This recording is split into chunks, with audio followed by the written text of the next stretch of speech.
সবাই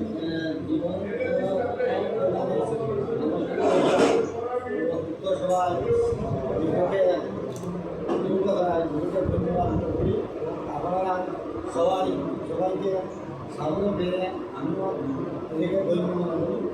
আমি পেশায় একজন দলিল লোক এবং আমি শিক্ষানবিশ একজন আইনজীবী বিভাগের জেলা যোধপুর জেলা আছি।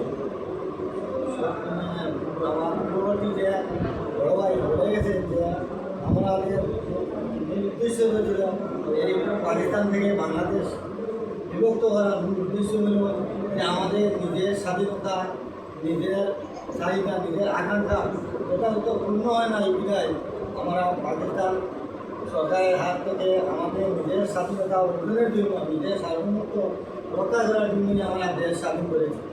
কিন্তু বিভিন্ন সরকার বা বিভিন্ন দেশ পরিচালনার দায়িত্ব নিয়ে যারা তাদের নিজের নিজের স্বার্থ সিদ্ধির জন্য আমরা সাধারণ মানুষকে অত্যাচার নির্যাতন করেছে। সেদিকে আমরা বিগত সরকার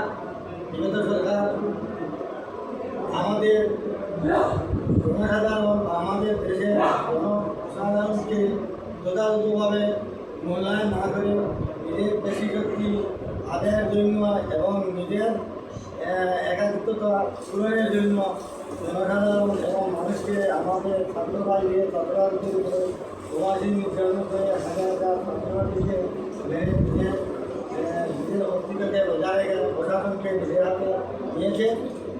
সর্বোপরি আমরা এখন যে পূর্ণায় এসেছি যে বর্তমান সরকার আমাদের স্বাধীনভাবে যদি আমাদের যথাযথ এবং নিজের ভোটটা যথাযথ প্রয়োগ করতে পারি, এই সুব্যবস্থা করে দিতে